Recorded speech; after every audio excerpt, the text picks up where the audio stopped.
Bottom line is, at the age of 45, I really was honest about my calories and I lost the 20 pounds. And that summer, I did a bikini show. And I've done 4 since then.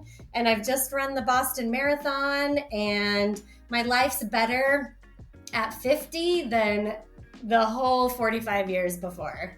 What you're about to hear is my discussion with Amy Roskelley, founder of healthbeat.org. She's a blogger, bikini competitor, multiple business owner, and all round just a super inspiring person. The quote that kept me going was, live the story you want to tell. I don't want to be at my funeral thinking the only story I have about my life is she was trying to lose weight for 100 years. I just wanted to get it done. She's been on her own transformational journey with weight loss and has some incredibly insightful perspectives on it, which we dive into. We talk about her experience with weight training and how it made a genuine difference to her daily life, how calorie counting helped her reach her weight loss goals, and some of the myths which she used to believe and now wishes others knew. If we were to say 20-year-old Amy, what advice would you give to her? I think I would just give her more. Amy, welcome to the podcast. Thanks for having me, James. I'm excited to chat today. Yeah, me too. And thanks for taking the time to come and speak with me, because I'm excited because you have a lot of experience within this whole health and nutrition sphere. And I get the feeling our listeners are going to find this episode incredibly rewarding. And we've got lots to go into, and I think we could talk about a heck of a lot of stuff. But to start with, I'd love to just find out a little bit more about you and what you do. Okay, so I'm a blogger and I have been blogging about my weight loss journey for the last 5 years. Before that, I had a healthy food blog for kids. So I've always been interested in nutrition. I've always been a healthy eater. But when my kids left home, I kind of left the kids' nutrition space and I decided it was time to start focusing on my own health. I graduated in health education, actually, with a bachelor's degree, and then I have a master's of business. But I've always just been interested in nutrition. So after I sold my business or the blog about healthy eating for kids, I kind of moved into the weight loss space because I personally needed to lose weight. Even though I've been a healthy eater my whole life, I just eat too much. I just love food. That's my whole story. I can overeat and I can eat as much as a football player and I'm 5 feet tall. So that doesn't really help. And so about when I turned 45 years old, I decided, you know what? I'm tired of eating healthy, but always being 20 pounds overweight. I love to exercise. I decided I'm going to really do it. Like, I'm going to not lie to myself. I'm going to pay attention to the calories. I'm going to really see how much food I'm eating. And I told my husband, I said, I'm going to give this like 100% effort. And if I can't lose the weight, because obviously I thought, my metabolism must be broken because I eat well and I still can't lose weight. I said, if I give this 100% effort and I'm completely transparent with my calories and I still don't lose weight, then I'm getting liposuction because clearly there's no alternatives. So I went a step further than that and I decided to sign up for a bikini show, which was a crazy idea at 45, but I'm just like, if I'm going to go all in, I need some incentives. So bottom line is, at the age of 45, I really was honest about my calories and I lost the 20 pounds. And that summer I did a bikini show and I've done 4 since then. And I've just run the Boston Marathon and my life's better at 50 than the whole 45 years before. Amazing. There's so much I'd love to go into, but you have a really interesting backstory and history. And I guess so you mentioned about nutrition. You've always been interested in that and also loving food, but Mhm. also struggled with your weight as well. And at 45, you said things changed. So did you try to lose weight before then? I've been trying to lose weight the whole time. So it actually got really bad right when I turned about 20. I was 19 years old, and my parents are going through a divorce, and I was eating a lot of food. And when you gain a lot of weight, you don't always weigh yourself. And so I don't know how much I weighed, but it was probably at least 50 pounds more than I am today. And so that was like a year. Ever since then, I thought, okay, I really need to be careful about my weight. So I did lose that extra weight. And so for the last 30 years, it took a lot of effort really just to stay within 20 pounds of a good weight for me. It's not easy for me. I'm always exercising. I was always on a diet. I was always trying to lose the weight. I always thought that, and that's why I thought my metabolism was broken, because I was always on a diet, and I just didn't see progress. So, yeah. Yeah.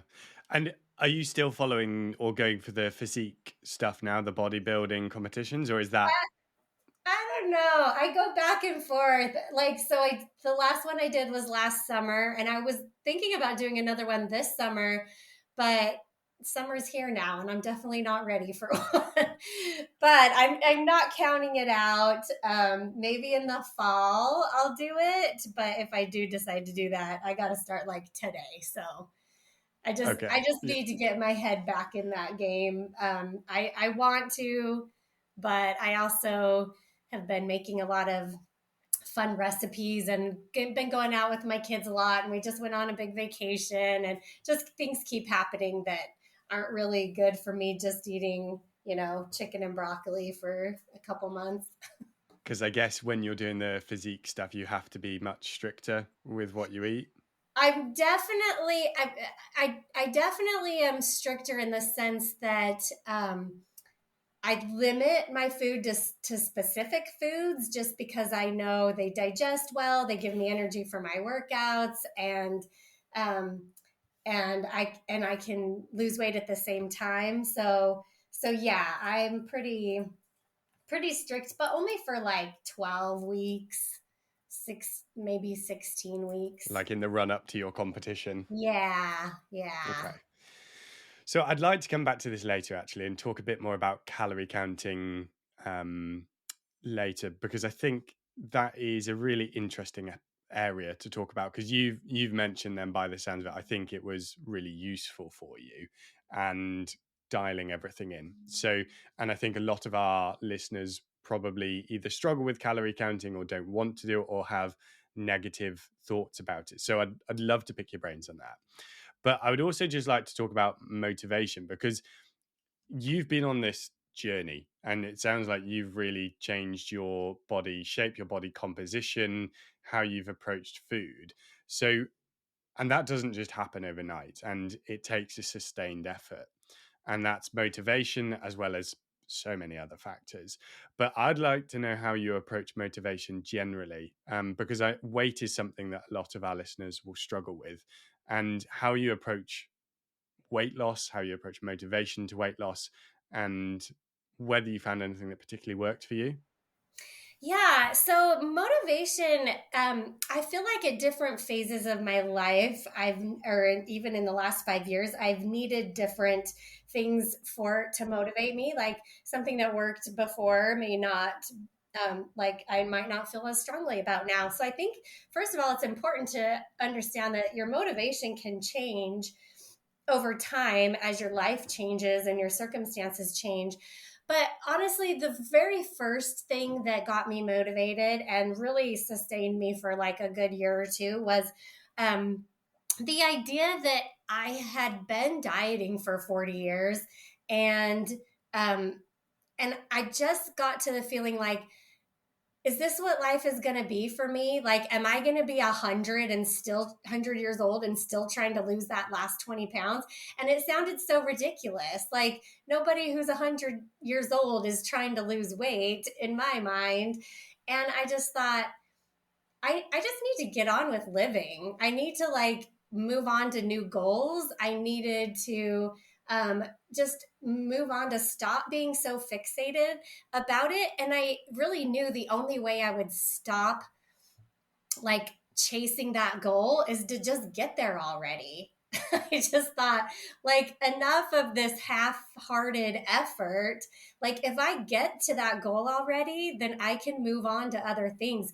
And that is what happened. Like, once I got there, it's been a lot easier to maintain it than I thought. I think that's one of the myths I believed for so long, that people can't maintain a weight loss. But I have found it's much easier to maintain than to lose. Um, but more than that, the quote that kept me going was, I saw it on the front of a journal I bought one time, and it just said, "Live the story you want to tell." And I'm like, I don't want to be at my funeral thinking everyone's the only story I have about my life is she was trying to lose weight for 100 years. I just wanted to get it done. I just wanted to get it done. So that was my motivation so that I can move on and live better, live a more full life with new, more interesting goals than weight loss. Yeah, amazing. I've not heard that quote before, but I like it and I can see how it would help to motivate you. And you actually kind of answered one of the things I wanted to ask you about then. So you found it easy to maintain your weight now that you've got there? A lot easier. In fact, I know because I started strength training at the same time. I had never, even though I loved to exercise my whole life, I only was a runner. And I added the strength training, and I had a metabolic test at a clinic. And before I started strength training, I was barely hitting 1,000 calorie basal metabolic rate a day. So I was only burning 1,000 calories a day. Just because I told you I'm only 5 feet tall. So, and at my heavy weight, I'm only 125. So I'm a small person. So I'm only burning 1,000 calories a day. Well, after a couple years of strength training, I did that test again, and it improved to almost 1,300 calories burned a day just because adding that muscle. And so yeah, and maintaining has been easier. And I even can eat more food, and I've really gotten to the place where I feel like I can be pretty satisfied with the amount of food I'm eating, because I've switched a lot of it to high fiber, high water content food, so that I am eating still a big meal, but there's a lot fewer calories in it, and I'm satisfied. And so maintenance has been, I'm not going to say effortless, but a lot easier than I think what people want you to believe. So I think that stops people from losing weight in the first place when they think, well, I'm not going to maintain it anyway. So they give up early.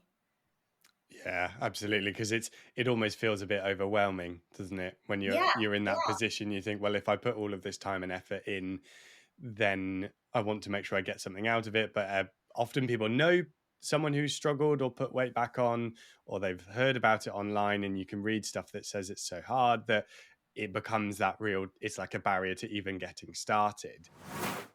Hey, just a quick break to say if you're enjoying this episode, I would really appreciate it if you gave it a quick review on whatever platform you're listening on. It will only take a moment, but it will help the podcast spread to more people like you. All right, let's get back to it, where Amy is telling us just how much difference strength training has made for her. That's pretty huge from what you just said, though. So, for anyone who's doesn't know what a basal metabolic test is, this is where you essentially do a lab test where it tells you how many calories you burn at rest.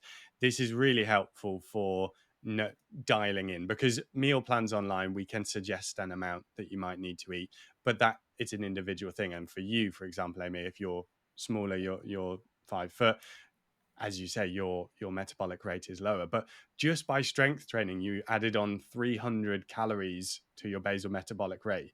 And you mentioned this, but that means that if you're trying to maintain weight, you could eat 300 extra calories per day, or you could eat the same amount as you would before and actually lose weight if Yeah. you're at that. So that's huge. But also, let's talk about strength training now, because you, with bodybuilding, that's clearly a part of it. But also, just from a health perspective, I love talking about strength training because it is so good for you, and especially for females as well. And I think it probably has a bit of a stigma that it's something only guys do, or maybe it's not right for you. So I would just love to hear your thoughts on strength training generally and what it's done for you. Yeah, it's changed a lot for me. At the same time when I was losing that 20 pounds, I actually put on 8 pounds of muscle. So, so I probably really lost almost 30 pounds, total, because I grew 8 pounds. But the thing about women in strength training is, and I'm sure you've heard before, or they've heard before, but um, the size of your muscle is not going to be so big. Like 8 pounds of muscle spread out over your body, like adds just centimeters to your size. Like not like it's very, very tiny amount, but um at the same time you not necessarily you gain weight, but even if you gain 8 pounds of muscle, you'll look smaller. And I think a lot of women, I mean, I think, it is trendy to want to look bigger in certain places. That's fine, but overall I think most women want to look a little bit smaller, and strength training really does do that for you. The only other thing about strength training I was surprised by was I've always been kind of thick. Like I had always big legs. When I was in high school, I was a cheerleader, and I was always like the base of the pyramid just because I had really strong legs. And that first bikini show, there was a new category in the US that year called wellness. And that was developed for girls who were bigger on bottom, bigger legs, big glutes. And I thought, that's my category, because once I lose all this body fat, people will see how big my legs have been this whole time. And I was way out of my league in that first show. Those girls' legs were a lot bigger than mine. And I was shocked when I lost the weight. I'm like, I don't have big legs. In fact, I have really scrawny legs. It was all fat the whole time. I just thought I had strong legs. So I was really small at that show. And so I changed to the bikini category because I'm like, I'll never grow that size without some I don't know, steroids or whatever. But yeah. So my point was strength training, I did get smaller even though I grew muscle. I also, like I said, you burn more calories in a day when you're stronger.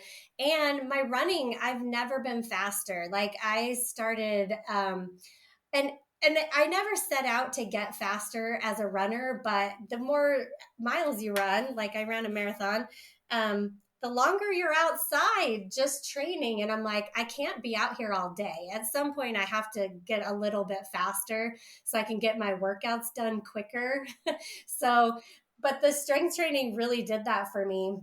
I focused on just some muscles that help with runners, like quads and hamstrings and glutes. And in 5 years, I've put on a lot of miles and I have not had one injury. I really think it's because I've kept those muscles strong.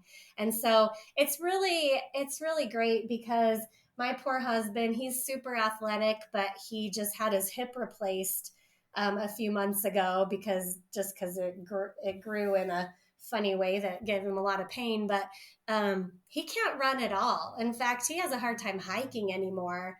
And I'm just so grateful that like I've kept my body strong enough that I can do all the activities I want to do. And not to mention aging. Like there is so much research into how you don't have to lose muscle as you age. That's another thing people believe, that you start to deteriorate as you age. But I've gained muscle since 45 years old.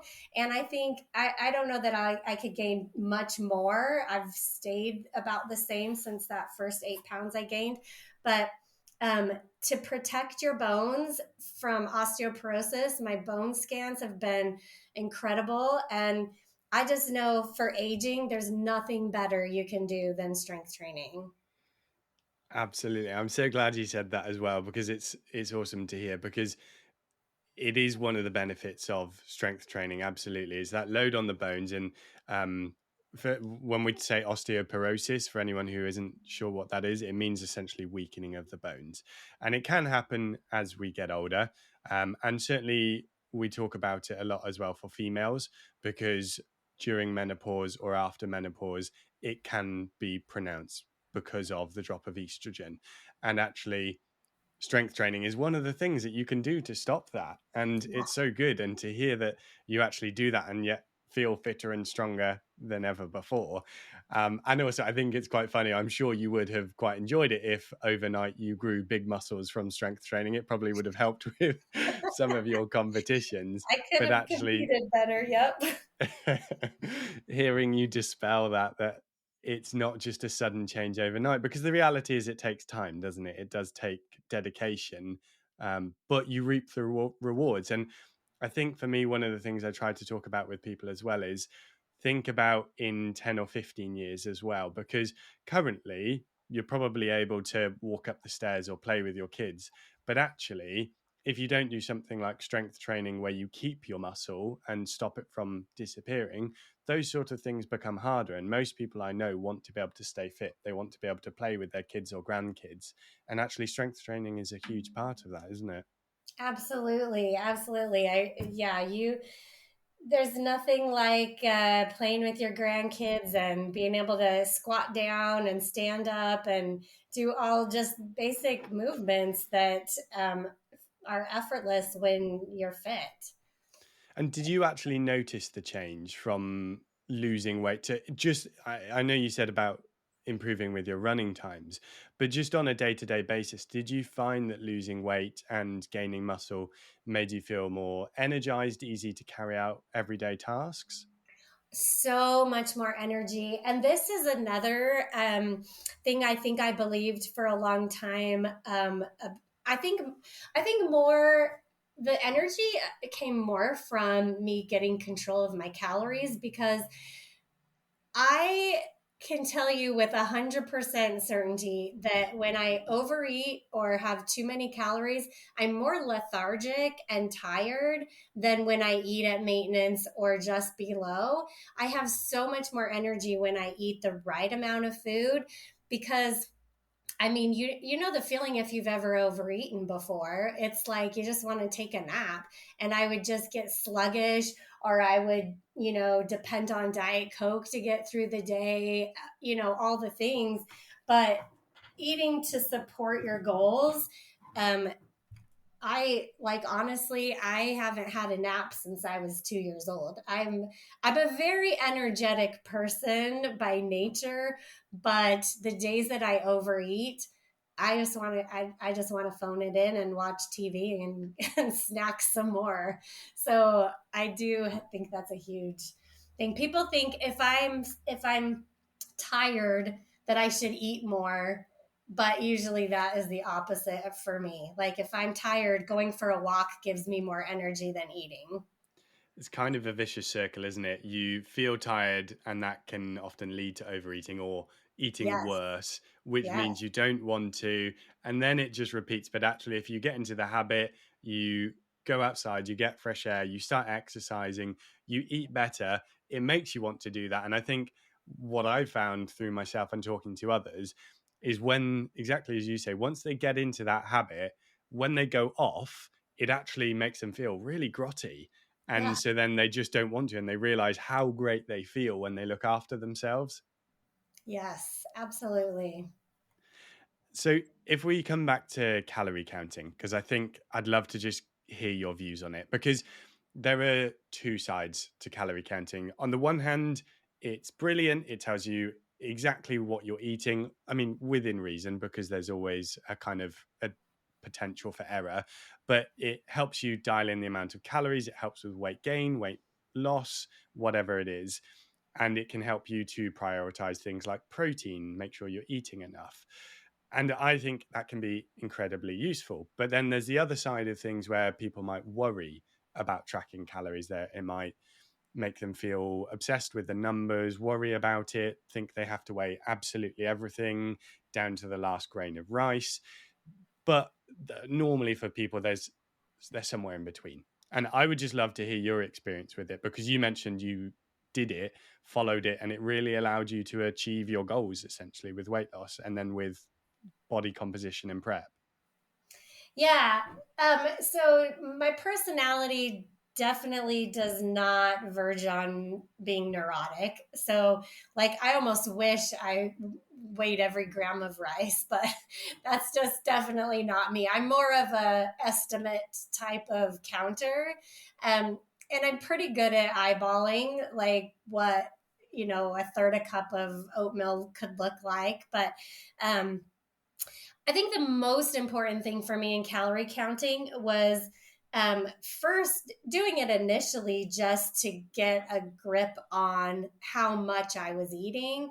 And like I wouldn't even feel like I was eating too much, even if the days I was eating like 2,500, 3,000 calories, thinking, well, it's all healthy food.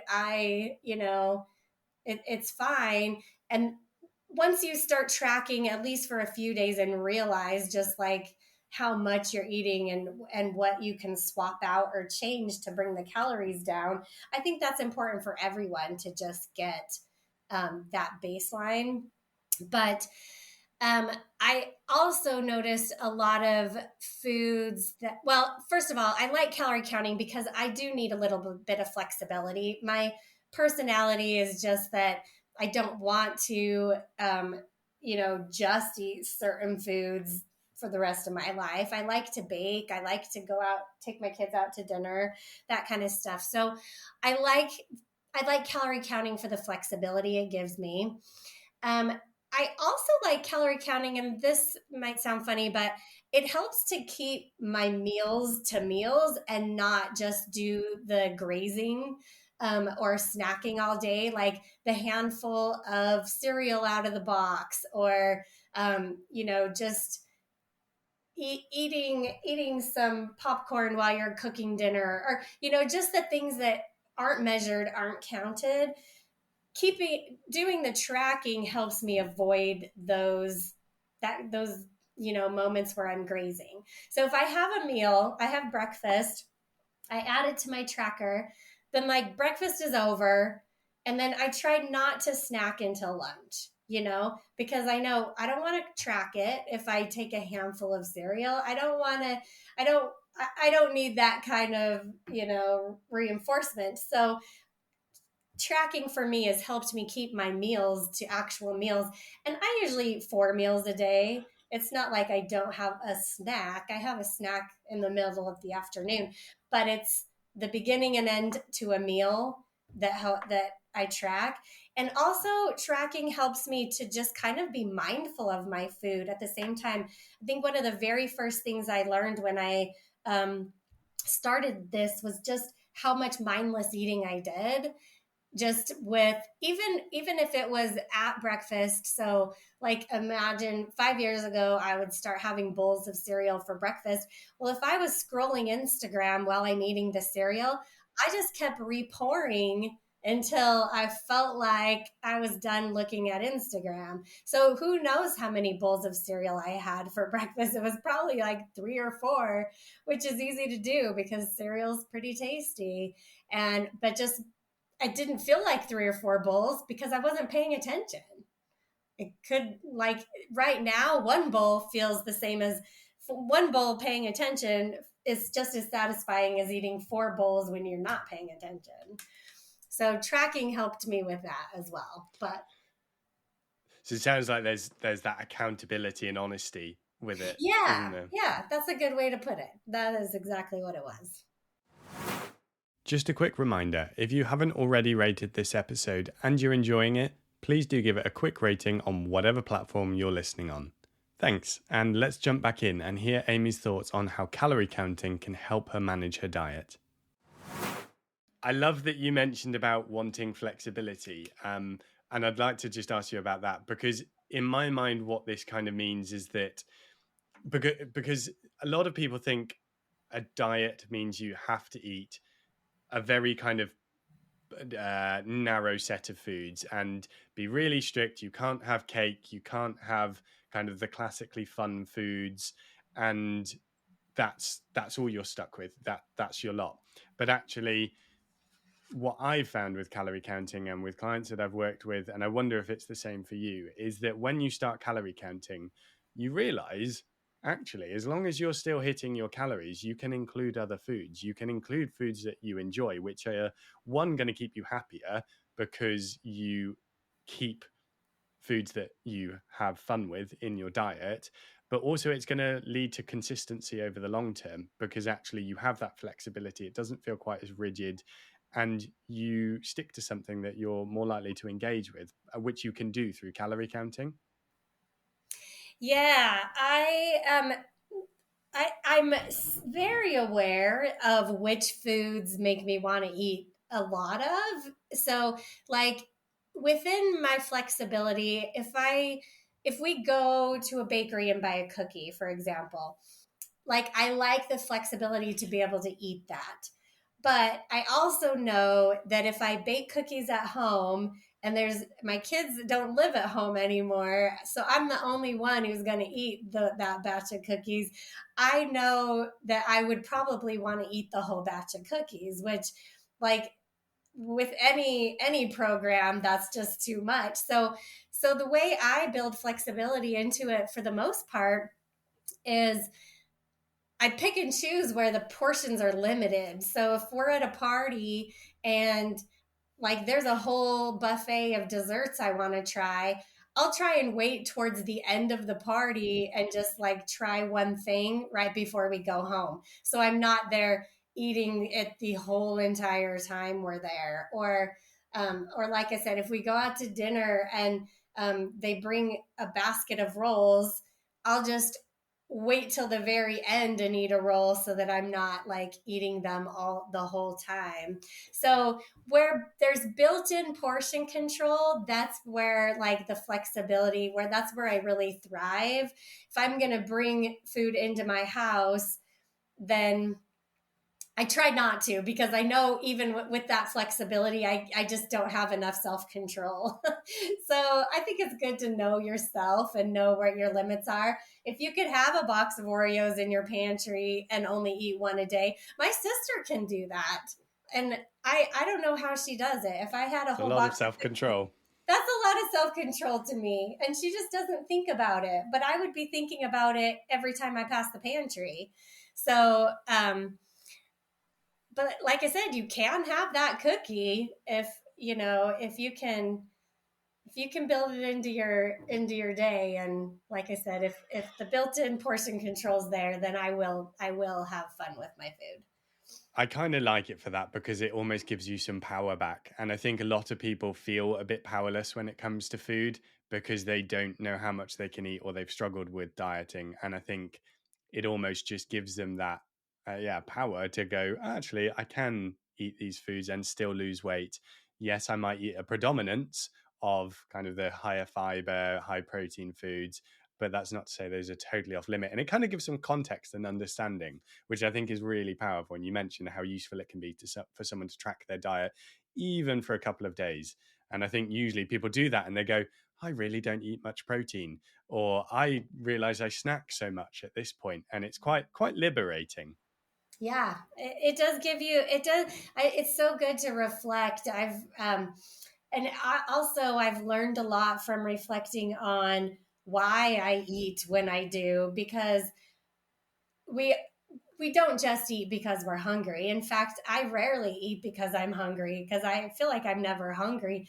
But what are the times I do eat when I don't need to? usually it's when I'm bored, but even though there's always things to do, you just want to procrastinate all the other things you should be doing. Or if it's I want to avoid a conflict, or you start to see, okay, why am I turning to food in this moment? And I think really understanding what your triggers are is like the only way to just stop doing it. Like I think once I realize it's easy to stop. I'm like, okay, I'm just turning to food right now because I don't want to make that phone call. But then you just tell yourself, is that real? Is the food really going to take the phone call away? No.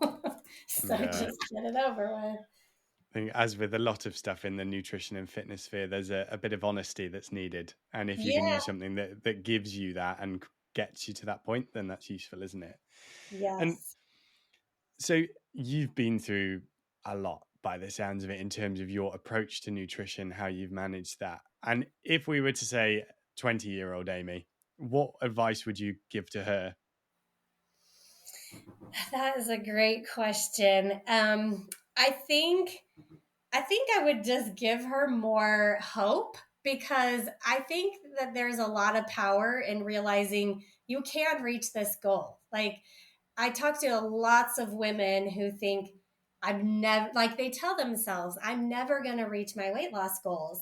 And I started believing that, and it gives you a lot of excuses along the way. Like the excuse of, I'll start tomorrow because who knows if I'll ever get there anyway. But I think if I could tell myself, look, you can have the body you thought you like always wanted. Now I'd work hard. I would have worked harder for it. I wouldn't have given up so easily. I would give up. I would try a plan. I would let my weight on the scale dictate whether the plan was working or not. And if I wasn't losing consistently, I would just quit that plan because I think, oh, well, it doesn't work anyway. I might as well have the treats. And I just gave up way before I saw progress.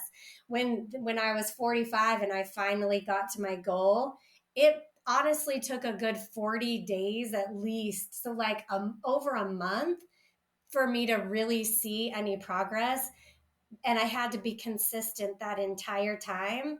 But looking back, 40 days is nothing really. Like if I would have thought at the beginning of every diet, you're get 40 days is going to pass whether you get to your goal or not. Like I think I could have stuck to it longer. Yeah. I think that's one of those things that we talked about it earlier, but it feels a bit overwhelming at the start, doesn't it? It does. And And if you don't see progress, it's even more overwhelming because you're like, what the heck am I doing this for anyway? yeah, and I think that's one of those things where it's kind of nice to get some early change on the scales, but actually it doesn't always happen. And Mm. understanding that you're kind of in it for the long haul rather than a quick fix. And I think also then kind of tying it into, there are so many benefits that aren't just directly your weight. It's how you feel, it's how energized you are, that your well-being, all of this can improve by doing it. But often we only focus on the weight, and I think that's quite dangerous. Yeah, and one thing I feel like in the anti-diet world they try to say is that your life won't change when you lose the weight, or you won't be more happy or more confident or any of that. And that's true to a point, but honestly, I do feel like my life changed. Like, and I feel like I have so much more confidence when I got, to my goal. Like, I don't think it was just the weight. I think it was the finally keeping a promise to myself. I think that gave me more confidence, more joy, more satisfaction with my life than anything the scale could have done. But that I finally achieved something that I had been working hard for. That in itself is a bit of a testament from someone who's been through that all and actually has seen both sides of it, to then come out with that realization and that reflection. I think that's big. So I'd love to know, Amy, you've done the physique stuff, you've done Boston, and you've qualified. Oh, sorry, you qualified for Boston. What's next? Oh, that's a good question. Oh gosh. Well, so when I turned 50 last year, I had signed up for a 50K. Like, I want to do more trail runs. I wish you could see my window. I live at the bottom of a mountain, and there's lots of trails behind my house. And so I signed up for my 50th birthday. I wanted to celebrate with a 50K, not a 50 miler. I don't think I could go that far yet, but I wanted to sign up for a 50K, and I did, and it was supposed to be the first Saturday of November, and I turned 50 in November. And Friday, the day before the race, I did a run, and my run uploaded to Strava, and a neighbor messaged on my Strava and said, "I thought you were running Antelope Island 50K today." And I'm like, "It's tomorrow, isn't it?" Like, all races Oh are on no. Saturdays. And I had missed it. Like, I just didn't even look at the calendar. I just assumed it was Saturday, but it was a Friday race. And so I did it, I paid for it and everything, and I didn't even get to run it. So then it was November, winter happened, and I haven't been able, I didn't, there's no, well, there might be, but the next thing is probably a trail 50K. I think it would be next for me. Nice. And I mean, like if you're going to run 50K, running it over a trail is certainly the way to do it with some good scenery and Yes, things to yes, explore. and no worries about time goal or anything. Just the Enjoy enjoy it. the distance. Yeah.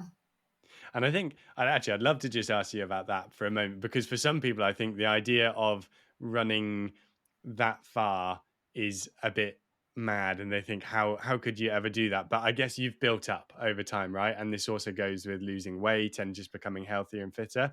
Just as I a bit of a final inspiration and motivation for people who are kind of at the beginning of their journey. I have built up, but trail running is just such a unique community. The only other trail run I've done was a 13 mile, and nobody's in a hurry. Everyone's just, it's like a big long hike. Not a lot of people run up the hills. In fact, I don't know anyone that runs up. Some people who are, high energy will run down, if there's any like decline in elevation, but it's just a fun community, and there's like food everywhere, and just people walking, hiking, enjoying each other. So I think anyone could do it if they realized there's no pressure and it's pretty chill, like type of run. Love it. Amy, thank you so much for coming on and talking with me and sparing your time. For anyone who wants to know more about you, where can they find out more information? Oh, great. So I've been blogging at healthbeat.org. You can actually get there through .com now, but the beet is like your vegetable beet, BEET. And all my socials are at healthbeat. So I'd love to connect with anybody. Amazing. And I'll put it into these show notes as well. So there's a direct link. So anyone who's listening now, just go to the show notes and you can click to go to Amy's website. Thanks, James. So, Amy, thanks again and really enjoyed our chat. I did too. It's fun to talk.